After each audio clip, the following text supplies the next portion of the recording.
Olá pessoal, tudo bem? Bem-vindos a mais um vídeo aqui no canal que tem uma história para lá de complicada. Quando eu pedi a ela que me desse um resumão na prévia que eu geralmente faço para esses vídeos, ela me disse: eu fui casada 2 vezes com o mesmo traste, bêbado, vagabundo e expulso do Brasil pela Polícia Federal. Explica pra gente direito. Que história é essa, menina? Bom dia, tudo bem? Bom dia, tudo bom? Então, aos 26 anos, isso em 2006, eu conheci essa pessoa por intermédio de uma prima minha que estava numa sala de bate-papo e ela falou: ai, conversa com essa pessoa porque ele quer conversar toda hora e assim, se fosse coisa boa ela não teria me dado, né? Teria ficado para ela. Ele é turco e assim, na época, o extinto MSN, a gente ficou conversando e essa pessoa foi cantando a música que eu queria ouvir, porque a brasileira, ela quer escutar música romântica, ela quer escutar o que ela quer escutar. E o turco, ele canta a música que a brasileira quer ouvir. E aquilo foi me levando, e eu me julgo uma pessoa inteligente, mas eu entrei nisso, e as pessoas vinham e me falavam, milhares de pessoas falavam, é loucura. E para mim, o grande problema é o desafio. Se você me desafiar, eu vou fazer para mim te provar que eu consigo aquilo. Na verdade, não foi nem por conta de tanta paixão, porque a paixão ela chega uma época que ela vai dando uma esfriada, assim. Então era um relacionamento real. A qualquer momento que eu chamasse ele aparecia. É das coisas que eu não conseguia entender. Todo mundo falava: nossa, gente, você é louca, ai, que é isso? E perguntavam diversas coisas, porque eu falava: ai, gente, ele vai vir, que isso? Eu não conseguia ver a maldade. Ele estava na Turquia e você estava no Brasil, certo? Sim. Aí teve uma hora que ele foi para o Brasil, para te ver. Ele veio para o Brasil, depois de ensaiar várias vezes que viria, eu fui buscá-lo no aeroporto. E até então eu já estava bem envolvida e tudo bem. Ele veio, ele pegou aquele tempo de ficar 3 meses. Só que quando ele chegou aqui, a hora que eu vi ele no aeroporto, eu falei: ele mandou o irmão, não é possível que seja a mesma pessoa. Sério? Assim, a minha cara de insatisfação, eu tenho um videozinho, é bem tosquinho, mas às vezes eu olho e falo: meu Deus, eu devia ter me escondido atrás da pilastra, Então porque... você ficou decepcionada com o que você viu. Não era o mesmo cara que falava com Exatamente. você. Você não tinha câmera com ele antes, não? Já tinha aberto câmera, mas eu não sei se naquela época já tinha algum truque de vídeo, alguma coisa assim, porque era outra pessoa. Ou talvez eu idealizei uma pessoa. E Adorei, na adorei. na minha cabeça, eu tinha idealizado aquele homem forte que fosse me proteger. Ai, sei lá, quando você está apaixonada por um cidadão do Oriente, você vai muito lá pro clone, sabe? Você vira Jade, você vai ser a ótima. Ele chegou no Brasil com $1.000 no bolso e um pacote de Marlboro. Golpe do baú ao contrário, né? Sabe? E eu coloquei ele eu falei: olha, desde que ele estava, né, aí e estava na internet, eu falava para ele: no Brasil a gente trabalha muito, a gente ganha pouco. E aí eu coloquei ele para trabalhar com o meu tio, que trabalha na construção civil, é pedreiro. Então meu tio colocou ele como ajudante. Ele não aguentou trabalhar uma semana. Cara, fala sério. Tá? E assim, aí tem um serviço que é da mesquita, porque aí eu levei ele para os dele, para a religião dele, para ele se sentir acolhido. Eu fiz com que essa pessoa se sentisse acolhida. Eu consegui tirar o CPF dele. Com o CPF eu fui na delegacia do trabalho, eu tirei a carteira de trabalho dele. E aí ele conseguiu também, na mesquita, um trabalho em outro estado, num abatedouro que só corta carnes no estilo halal, halai, sei lá, que é só muçulmano corta para muçulmano. Isso. Mandei ele para lá. Aí ele ficava lá e voltava, tipo, a cada 15 dias ele viria para casa, era em outro estado. Ele me ligava todos os dias. Eu tinha na época um cartão de crédito, gente, como eu era pobre, era R$ 400 o meu limite e eu emprestei. Eu falei, olha, você leva, igual um filho mesmo. Na verdade, ele se tornou um filho para mim. Eu tinha um filho de 37 e um filho de, na época, 4, 5 anos. Ele comprava pão com o cartão de crédito lá no outro estado. Ele me ligava todos os dias chorando que ele trabalhava lá, que só tinha africano, que, sabe, tipo, problemas seríssimos. O olho dele, ele negou o olho dele amarelo, porque eram outras pessoas muçulmanas que trabalhavam. Eu Peraí, tô então com dor de ouvido. ele está falando dos africanos, são pessoas realmente africanas da África que vinham trabalhar? Sim, Uhum. sim, porque são pessoas, eu não sei se da Nigéria, eu Sim, não sei, são pessoas do muçulmanas que norte da África, os muçulmanos do norte da África. Uhum. exatamente, que também iam trabalhar lá. Então, assim, ele usava isso porque ele conhecia que eu sou uma pessoa que eu tenho um coração bom, então você consegue me comover. Uhum. Então ele usava isso, eu não aguento mais, eu acho que eu tô com infecção no ouvido, eu não sei o que fazer, lá é muita água, porque era cortando frango, então, sabe, é umas coisas assim que hoje eu analisando eu falo, gente, como eu fui ingênua, porque na verdade ele não estava gostando era de trabalhar. Eu vou te perguntar uma coisa que eu tenho certeza que muita gente vai te perguntar nos comentários, tá? O que que levou você a, depois desse ano todo, vendo isso tudo, que eu imagino o que que foi para você, você ainda me casa com ele? Eu vou te explicar em duas palavras. Eu sou uma pessoa que eu tenho palavra. A minha palavra vale o fio de um bigode. E desde quando a gente conversava pela internet, ele falava para mim: você é meu Janam, se eu for para aí, você casa comigo? Se você vier, eu caso. Mas assim, ficou aquela disputa. Se ele viesse, para mim é um desafio. E a minha palavra, eu me caso com você. Tanto é que eu marquei o casamento quando deu 180 dias que a Polícia Federal manda eles se retirarem do país. Você gostava dele ou você estava fazendo caridade? Então, hoje, depois de 12 anos, eu descobri que eu estava fazendo caridade. Mas isso só chegou no ponto final quando ele chamou a polícia para mim. Porque assim, carinha que papai e mamãe beijou, FDP de nenhuma nacionalidade, põe a mão. Depois de tudo que eu fiz por ele bêbado veio me agredir e me falar palavras. Eu já estava com um filho de 13 anos que se sentia homem. Eu estava vendo a situação do meu filho ir me defender e aí eu fui para cima dele e ele chamou a polícia para mim. Ele embriagado e o policial falou para mim. Ele falou: "Você vai entrar, você vai trancar a sua porta, você vai apagar as luzes e você não vai deixar ele entrar mais, sabe? Porque ele aproveita da bondade sua e de vossa família. Uhum. Ele vive da bondade de vocês. Em momento nenhum ele pensou em vocês, ele está vivendo. Quem não está vivendo é vocês. Ele era praticamente um refugiado aí na sua casa, você o acomodava como se Exatamente, fosse o governo federativo do Brasil, né? Uma ONG. Você é exatamente. a ONG da ao segundo casamento, é parte da ONG, Então, filha, então, tá, né? tá. Trouxe esse problema para cá foi eu, então o meu pensamento era esse. E aí eu falei para ele: eu vou casar com você, mas eu não te amo. As duas vezes. Vocês não viviam como marido e mulher, não?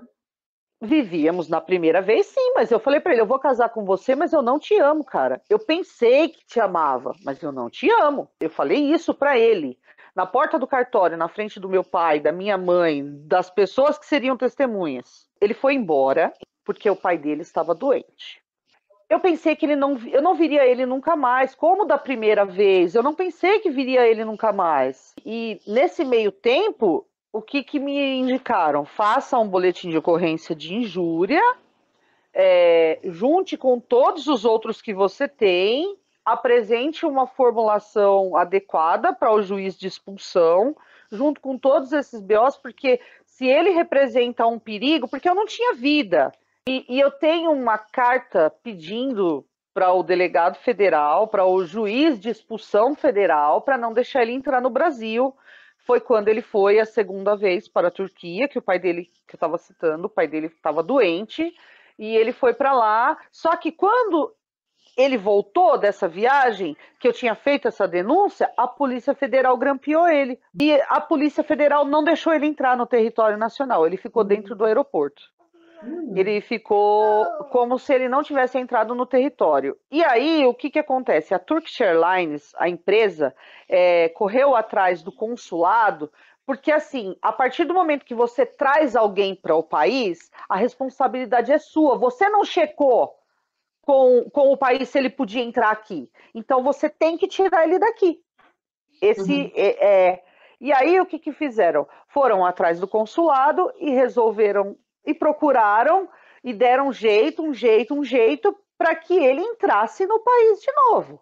Mas entrou no país dando para ele, tipo, 14 dias. E a hora que ele entrou, o pessoal da Polícia Federal falou: a gente sabe onde você tá, viu, Turco?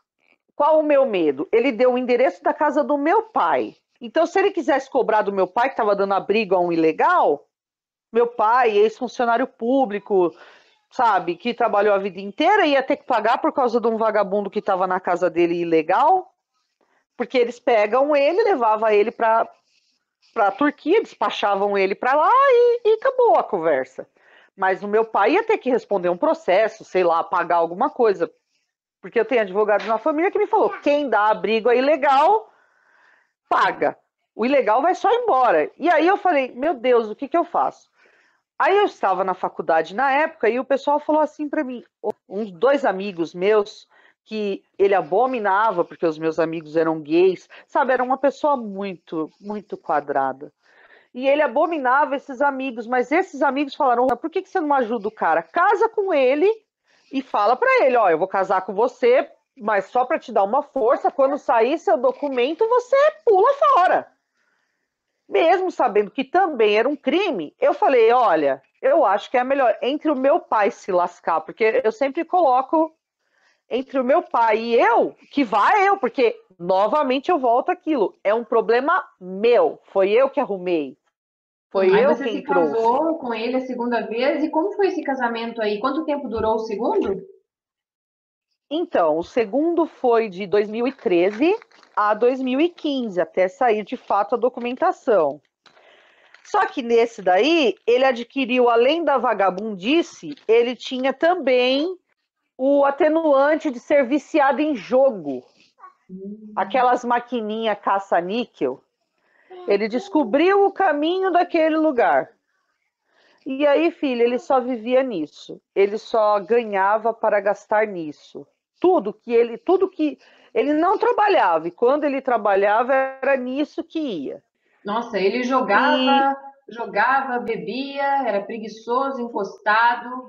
É o modelo do homem perfeito, né? Praticamente. perfeito. E assim, e se julga lindo, tem narcisismo também. Eu sou lindo, eu sou perfeito, eu sou quase europeu, porque olha, é difícil até para Deus, complicado. Mas, enfim, no meio desse casamento, eu sempre trabalhei, sempre continuei trabalhando e tal. E esse bendito cidadão me infarta.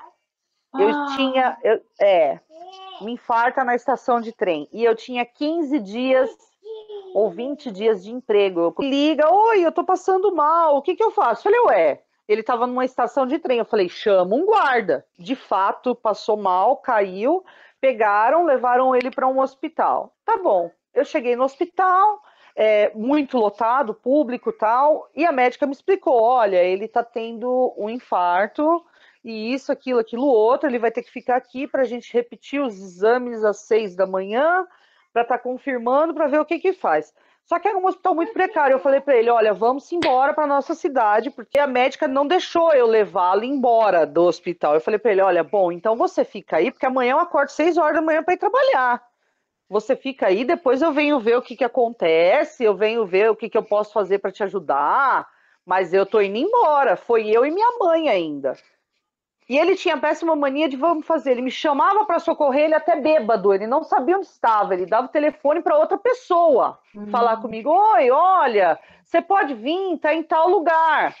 Ai, Eu que ia lá complicação, buscar. que confusão. Ele te agredia? Ele era violento com você? Ele tentou, mas a partir do momento que ele viu que comigo não, se ele me batesse, ele ia apanhar, ele tentou. Eu fiquei muito chateada, ele pediu perdão. Sabe, aquela cena do marido que agride a primeira vez e vai agredir pro resto da vida? Então, assim, a primeira vez ele me agrediu sim, e eu fiz o boletim de ocorrência e eu falei para ele que eu não queria. Foi antes de casar. E aí ele fez aquela cena, ele pediu pro meu pai, porque assim, o meu pai achava o máximo, porque na frente do meu pai ele não fazia nada de errado. Nossa Então meu pai achava, ele era ator, assim, na frente do meu pai, ele beijava a mão do meu pai. Um dia eu gravei ele falando mal de cada um da minha família. Eu tenho essas gravações. Eu tenho a gravação da primeira briga, ele gritando, ele xingando, ele bêbado, ele descontrolado. O que precisou de acontecer para terminar de vez? Então, o episódio do eu quase perdi o emprego, que aí o que eu fiz? Eu falei para ele, doutor, indo embora. Ele conseguiu roubar os papéis do hospital, tudo que tinha escrito dele do hospital. Ele viu onde a mulher colocou lá, ele foi lá, pegou da pasta dele e entrou no carro comigo e veio-se embora. Eu quase perdi o meu emprego, porque até então estavam definindo assim, se iam abrir o peito dele, e eu escutava assim, ó, nossa, mas a sua casa não tem condições de eu ficar se eu operar. Porque na sua casa tem animal, porque eu tenho gato, tenho cachorro. Ah, não, sinceramente, ó, já perdi a paciência. Ah, não. Pois é. Será que é isso, gente? E assim, sabe, você escutando isso, hoje eu falo, meu Deus, como eu fui assim. Eu fui de uma paciência extrema, foi saquinho de filó, sabe? De véu de noiva mesmo, que vai passando nos furinhos bem devagarzinho. Então, eu fumava 2 maços de Marlboro por dia. O médico falou para ele, ou você para ou você morre. Ele ficou internado num hospital de clínicas, não precisou abrir o peito, mas fizeram um cateterismo e colocaram 3 stents, na época avaliados em R$ 45.000, porque eram stents importados para dar aderência, porque o problema dele já era extremo. E aí o médico falou para ele, não fume, tome tal remédio. O remédio custava R$ 269 mês. Ele não comprou esse remédio, era para ele tomar por 1 ano para dar aderência do stent. Ele falou para mim que ele não tinha o dinheiro para comprar o remédio. Mas tinha dinheiro para comprar ele tinha dinheiro para comprar o cigarro. E falei, olha, meu amigo, é o seguinte, você não quer nada com nada?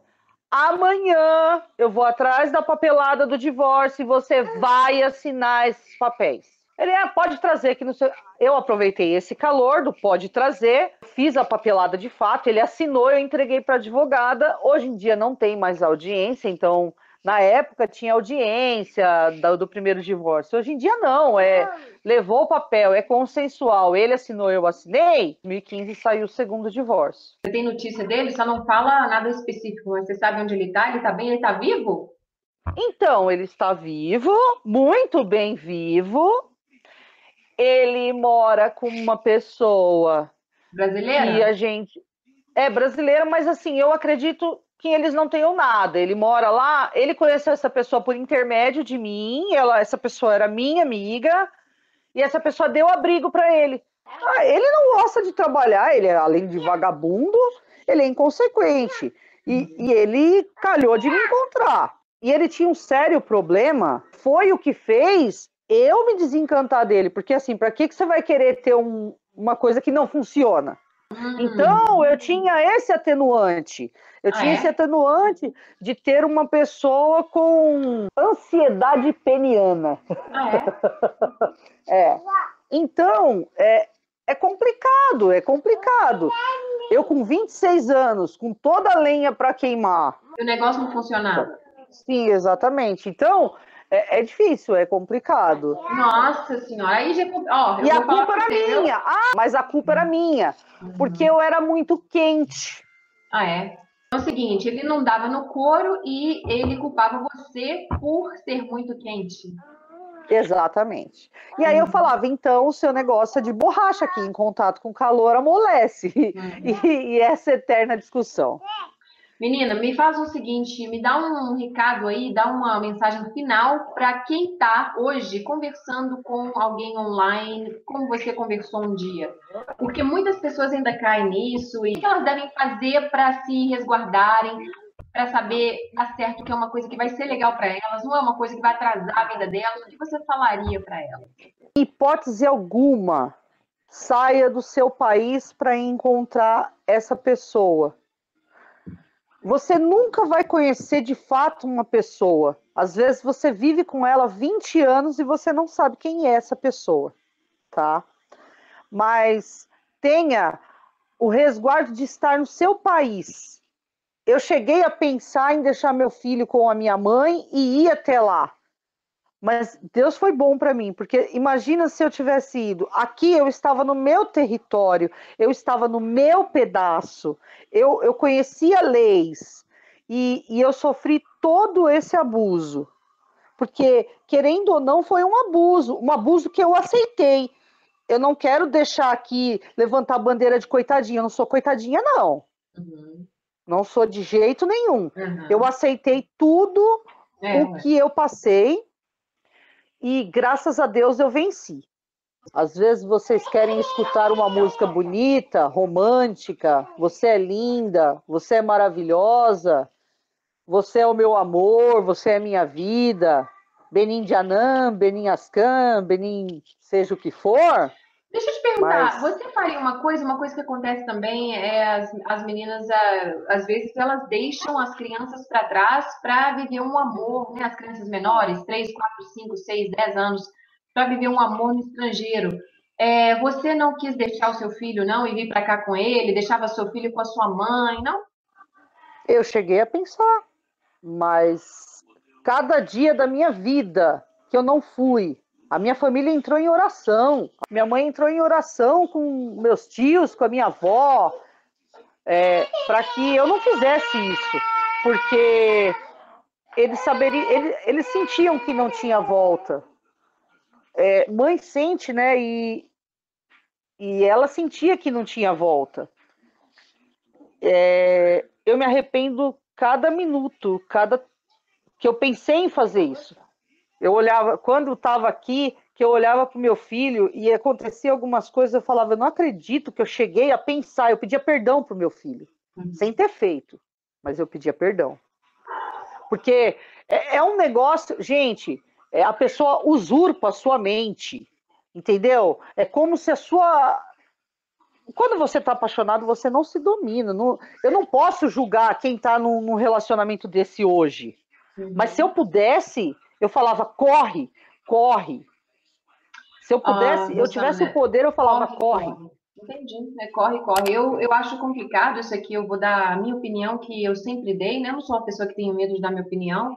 Cada uma tem direito à sua também. Da última vez que eu chequei, eu tenho direito à minha opinião. Todo mundo conhece a minha história, né? Quem não conhece está conhecendo aí. Eu sou uma pessoa que eu morreria antes de deixar meu filho para trás, entendeu? Então, eu terminei meu casamento, eu fiquei aqui por causa dele. E eu estou aqui até hoje por causa dele. Vou ficar o tanto de tempo necessário, que eu achar necessário, para até eu saber que esse menino está bem. Eu não deixaria meu filho, não. Então, eu acho muito complicado quando eu vejo as pessoas abandonando as crianças para, se fosse para uma coisa boa, já não justifica para mim, não justifica para uma coisa boa, para uma coisa que não presta, então, que a maioria dos casos que acontecem, se o cara já exigiu que você não levasse a criança, já não é coisa que presta, sabe? Sim. Então, não, para mim não dá. Eu vou fechar aqui e muito obrigada por dividir isso com a gente, tá? E tudo de bom para você e para sua criança e para o seu relacionamento e para sua família, sua mãe, seu pai, tá? Sim. E eu te agradeço muito por ter participado. Então vamos dar um tchau pro pessoal agora? Tchau, pessoal. Obrigada, viu? Eu espero que vocês entendam. E eu não quero denegrir ninguém, mas eu tenho que me defender. E a minha defesa é essa que eu apresentei para vocês. E obrigada, Dani, por ter me dado essa oportunidade. E se tiver qualquer dúvida e eu puder ajudar e alguém quiser entrar em contato comigo, desde que seja para uma coisa legal, a Dani tem o meu contato. Se ela quiser passar, ela pode ficar à vontade. Se ela achar que a pessoa realmente está necessitando.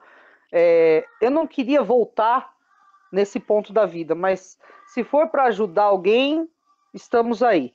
É isso que eu queria te agradecer demais. É muito difícil. E agradecer você e as outras meninas que me contaram os casos até então e as que vão vir a contar também. É uma parte muito difícil da vida e recontar isso e recapitular isso tudo de novo é no mínimo, muito sofrimento para você. Muito obrigada, tá? Obrigada eu, Dani. Então tá, tchau, minha linda. Tchau, tchau.